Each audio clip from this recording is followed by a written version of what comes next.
Okay, what is up there, YouTube? This is J-Man Time, and today I have a video on World War I tanks and World War II. Now, during the Second World War, a large number of surviving World War I era tanks were used by both the Allies and the Axis powers, and also some neutral nations that were caught in between the crossfire of the Second World War. So let's go over some of the World War I tanks that were still used in the Second World War. Now, after World War I, both of the Allied powers had produced a large number of World War I era tanks during the Great War. For example, the French had produced over 12,000 FT-17 light tanks, and the British had produced nearly 5,000 of their Mark I through 6 series medium tanks. That's not even counting the British light tanks like the Whippets.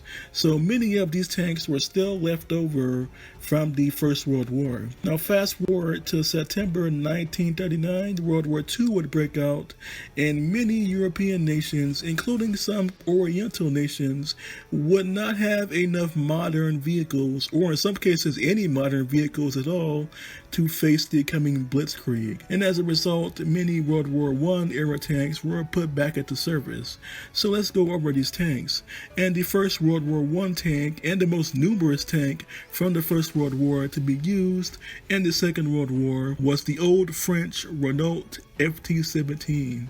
Now, the FT-17 was a light tank that was originally designed in 1916. It was designed by the French Renault company. The main armament was one 37mm Pontax SA-18 main gun or one 8mm Hotchkiss machine gun. Some of the post-World War I modifications of the FT-17 could be fitted with a French Rebelle model 1931 light machine gun also, and there were many other modifications. Now, these tanks had a speed of between 8 and 15 miles per hour depending on the modification, and an armor thickness of between 8 and 22 millimeters. Now, the first country on the list to use the FT-17 in World War II was Poland. Now, during the German invasion of Poland in September 1939, the Polish army was lacking armored fighting vehicles in some regions, so Poland had to press into service many of the FT-17s they had received from France at the end of World War I and from the Polish-Soviet War of 1919 through 1921. Many of these vehicles were simply abandoned due to a lack of fuel or spare parts only a few days into the German offensive. Germany ended up capturing a large number of these vehicles from the Poles. Many of the Polish tank units would also use their Renault FT-17s to block roads and tunnels in order to slow down the German army.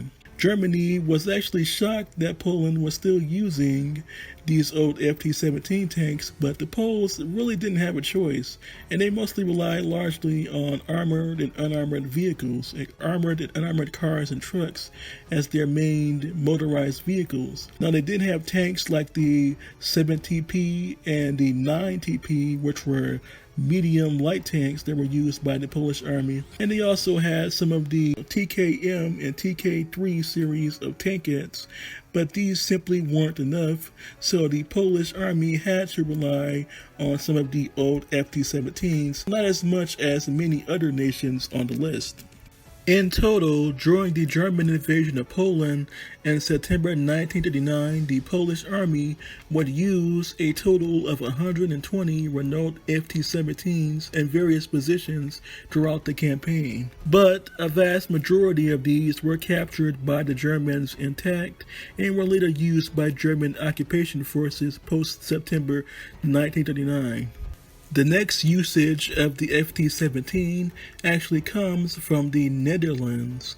Now, way back in 1927, the Dutch Army had actually purchased a modified Renault FT-17 for trials, and this FT-17 was fitted with a 7.92mm version of the Austro-Hungarian or Austrian Swalos machine gun instead of the standard French Hotchkiss or British Maxim machine gun. Now, On the 10th of May, 1940, Germany actually invaded the Netherlands, and this single Dutch Renault FT-17 was one of only 6 tanks in the Dutch army, along with 5 Cardin-Lloyd tankets. Now, this vehicle was lost sometime between the 10th and the 15th of May 1940. Now, keep in mind, the German invasion of the Netherlands only lasted about 17 days in total, but this one Renault FT-17 was used by Dutch forces during the war. Now, later on, after the campaign, the Germans actually salvaged this single Dutch FT-17 and actually used it as an occupation vehicle along with the captured Cardin-Lloyd tankets.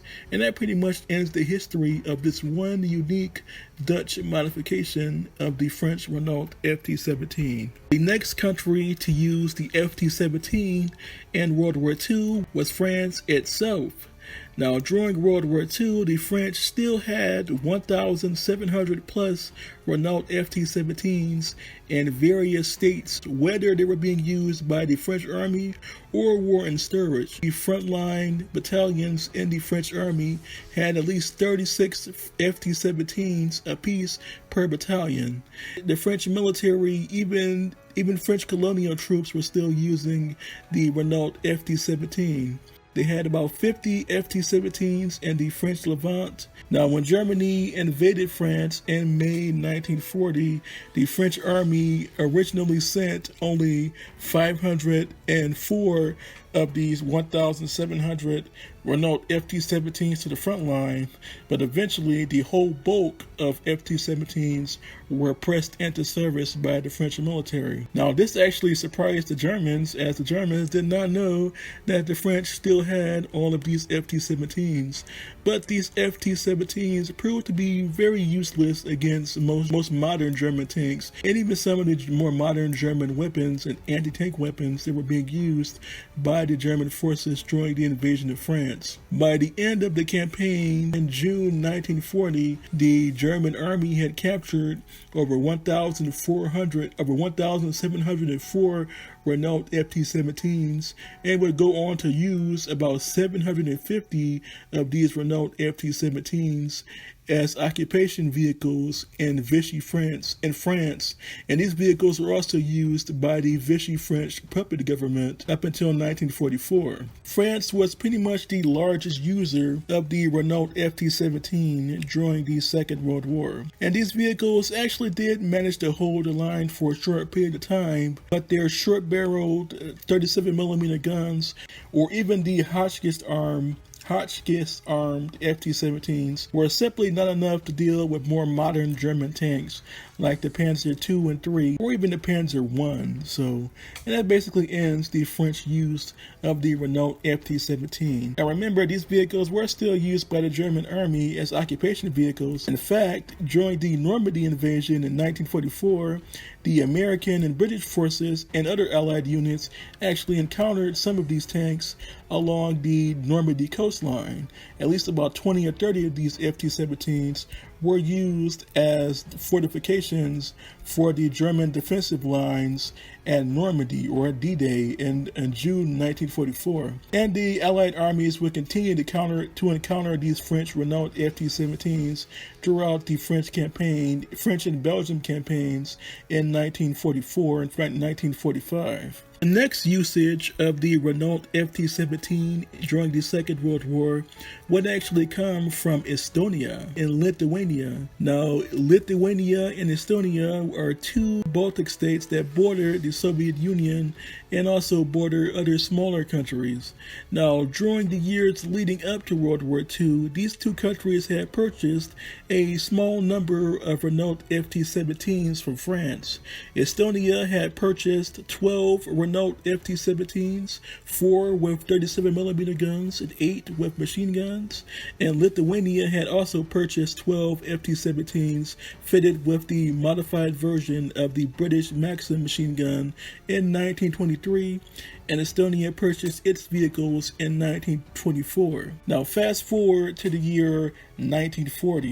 In 1940, the Soviet Union wanted to annex both Estonia and Lithuania in order to prevent them from either joining the other allies or joining the Axis powers, as World War II was now raging in Europe. Now, both Latvia and Estonia originally rejected this, but slowly but surely they began to cave to Soviet pressure, and eventually the Soviet Union would occupy both Lithuania and Estonia. And in 1940, these vehicles were incorporated into the Soviet, Estonian, and Lithuanian armies.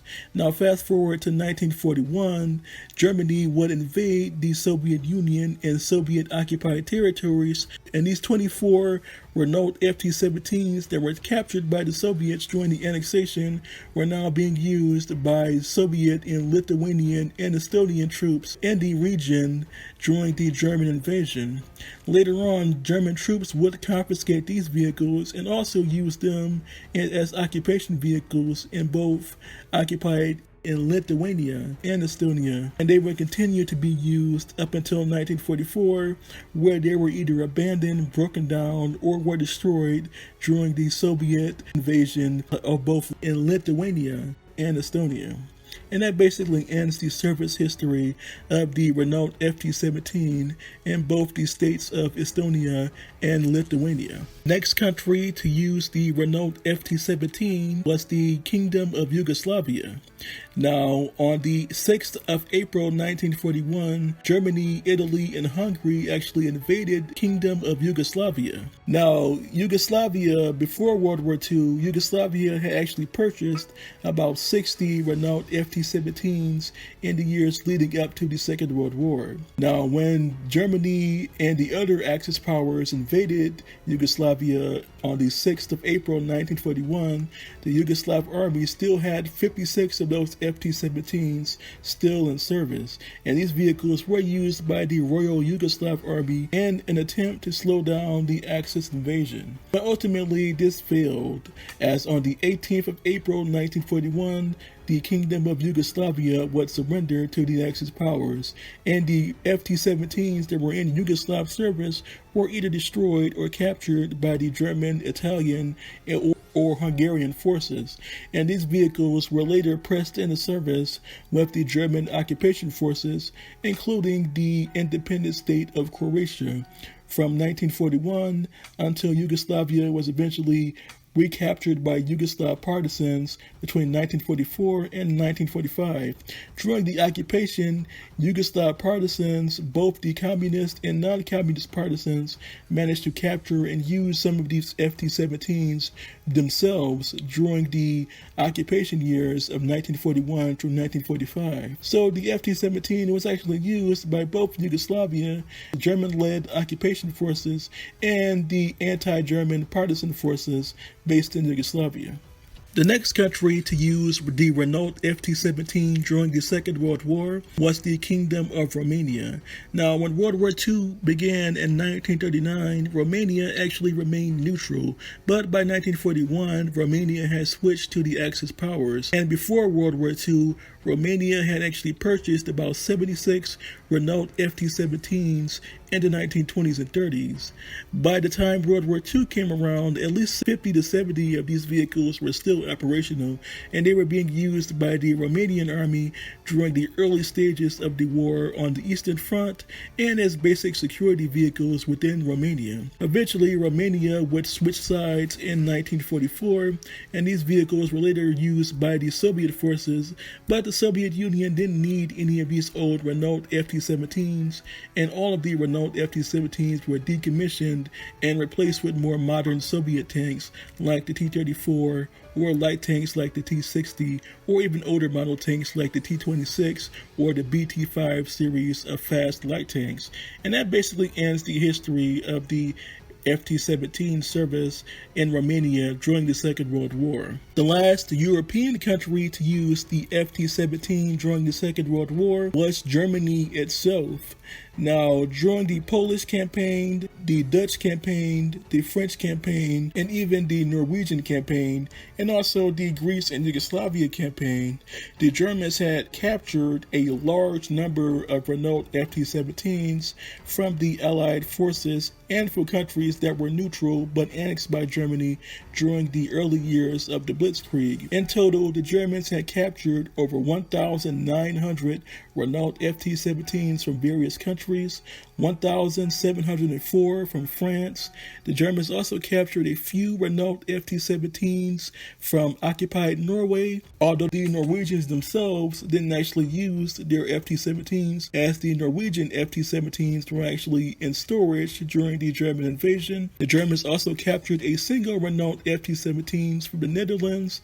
They also captured 120 FT-17s from Poland, and they also captured about 50 FT-17s from the Kingdom of Yugoslavia, and they also captured about 8 to 10 FT-17s from Greece, although Greece didn't use these FT-17s as they were left in storage, as the Greek army viewed them as too outdated to face the German or Italian forces. So in total, the Germans had captured over 1,900 Renault FT-17s and would use at least 700 to 800 of them as occupation vehicles in Europe.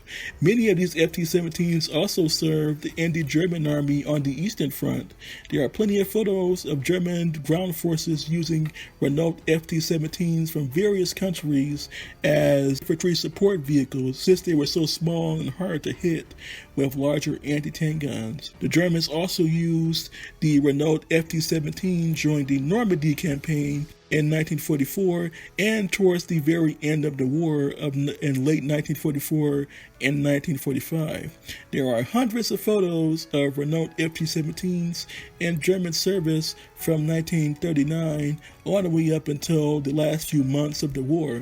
The Germans didn't really stop using the FT-17s until the fall of Belgium around 1944 and 1945, all the way up until the Battle of the Bulge, where some FT-17s were still being captured, although they were being used as dug-in vehicles by this point. Another nation to use the Renault FT-17 was the nation of Finland. Finland had been using FT-17s since the 1920s. They had purchased these vehicles in 1919. In 1919, Finland purchased 34 Renault FT-17 tanks, and they were used all the way up until the end of World War II. Now, during the Winter War in 1939, the Finnish forces had used their Renault FT-17s to halt the Soviet advance, and these tanks would continue to be used during the continuation war against the Soviet Union from 1941 until 1944. In 1944, Germany and Finland were no longer allies, and the Lapland War, which was a war between Finland and Germany, eventually broke out later that year. And some of these FT-17s were used by the Finnish army against their once German allies.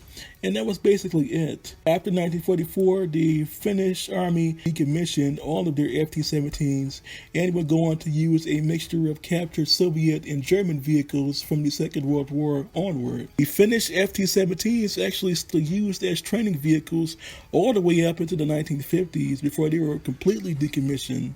And that basically ends the history of Finland's use of the Renault FT-17 during the Second World War. Now let's go all the way over to Asia.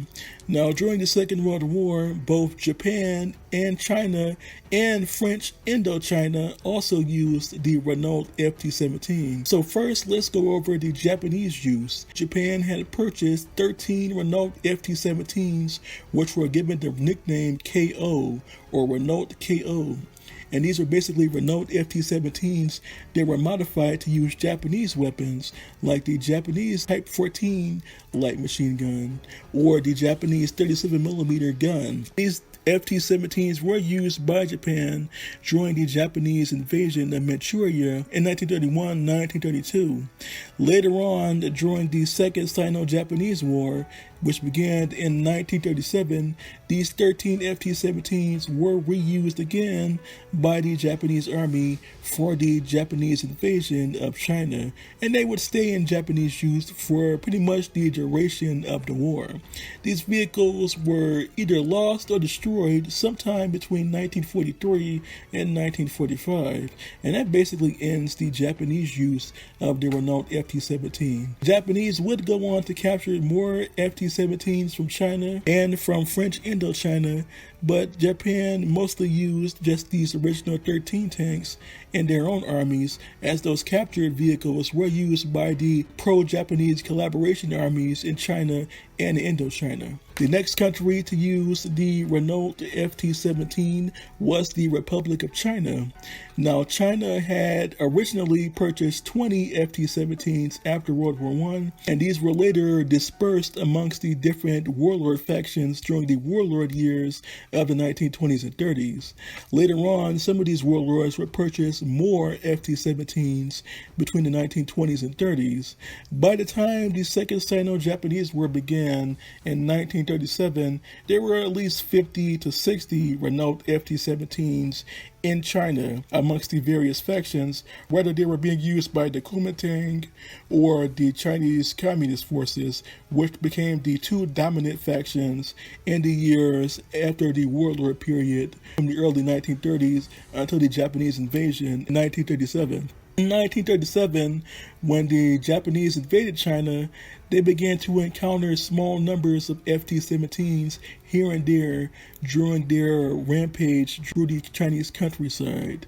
Eventually, the Japanese would go on to capture at least 15 of these Chinese Renault FT-17s, and many of these were pressed into service either by the Japanese army or were used by Chinese collaboration troops during the war between Japan and China. Later on, these Chinese FT-17s would be replaced by more modern American and Soviet tanks like the American M3 Stuart or the American M4 Sherman light and medium tanks, or the Soviet T-26, and in some rare cases the Soviet T-34 towards the very end of the war if you were on the Chinese Communist side. And that basically ends China's use of the FT-17 during World War II. It is believed that some of these FT-17s were used during the second phase of the Chinese Civil War from 1946 to 1950, but I cannot verify this. And then the last country to use the Renault FT-17 was the French Indochina forces. Now, France actually had a huge colony in Indochina, and this included French Vietnam, French Laos, and Cambodia. France had at least 50 FT-17s based in their Indochina colony. Now, in 1940, the French Indochina actually went to war with the Empire of Japan and Thailand, and during these engagements, these Renault FT-17s were actually used against both Japanese and Thailandese troops during those two conflicts, the Franco-Thai War and the Japanese invasion of French Indochina. And this was pretty strange, as Japan was an ally of Germany, and Vichy France, which was in control of Indochina, was also a German puppet state. But these FT-17s were still used in this strange conflict. And that basically ends the Indochina use of the Renault FT-17 light tank. Now, let's move on to another rare World War I tank that was still being used in World War II, and that is the British Mark V series of medium tanks. Now, the British Mark V tank originally entered service in early 1918. These vehicles had a main armament of either two 6-pounders 57mm guns or four 7.7mm Hotchkiss machine guns, or British modification of the Hotchkiss machine guns. These vehicles had a speed of 5 miles per hour and had an armor thickness of between 8 and 16 millimeters. Now, after World War I, many of these Mark V tanks were actually used by a variety of other actors after World War I. Now, the first country to use these weapons, other than the British forces, was the White Russian Army during the Russian Civil War. Now, during the Russian Civil War, the White Russian Army actually purchased about 70 Mark V tanks from Great Britain, and they were used by the Russian Army against the Soviet Red Army during the Civil War up until about 1921, when many of these were either destroyed or captured. After the Russian Civil War, the Red Army would keep many of these tanks in storage for many years, and many of them were dispersed and reused either as monuments or they were simply scrapped for their metal. Now fast forward to 1941. In 1941, the German army invaded the Soviet Union during what was known as Operation Barbarossa. During Operation Barbarossa, the Germans actually managed to capture several Red Army Mark V tanks, some of which either dated back to the Russian Civil War, had been reactivated by the Red Army in desperation in order to be used in the Second World War against the German army. When Germany invaded Estonia, they also captured 4 more Mark V's that were owned by Estonia. Now, before World War II, Estonia actually had 4 Mark V tanks purchased in 1920. In 1920, Estonia had purchased 4 Mark IV tanks along with several other vehicles to be used in their newly formed independent army / independent nation, and these were used all the way up until 1940. In 1940, the Soviet Union annexed Estonia, and these Mark IV tanks were still being used by the Soviet Estonian army, the Soviet army in Estonia. And in 1941, when Germany annexed Estonia, they captured these 4 Mark V tanks from Soviet forces in Estonia. And these vehicles were used either as training vehicles up until the year 1944. In 1944, the Soviet Union re-entered Estonia, and they actually encountered some of these Mark V tanks, although by this time they were already worn out and had been abandoned by the Axis forces. 2 of these vehicles were taken all the way back to Germany, where they were used during the final Battle of Berlin. And there are actually rare photographs taken from the Reichstag area of Berlin of these 2 destroyed Mark V tanks that once belonged to the Estonian / Soviet army. 2 other Mark V tanks were used by Germany during the last years of World War II as training vehicles for the Volkssturm, or People's Storm. And these vehicles were also based in the city of Berlin. And during the Soviet invasion of Berlin in 1945, Soviet troops actually encountered these vehicles on the street. Although these vehicles were no longer in running condition, they were basically used as fixed machine gun nests by German Volkssturm units. Later on, these vehicles were either destroyed in combat or captured by Soviet forces at the very end of the Soviet invasion of Berlin in 1945, at the very end of World War II. And that basically ends it for these World War I tanks that were still being used in World War II. But what do you all think? Please tell me in the comment section below. And until next time, this was J-Man Time, signing off.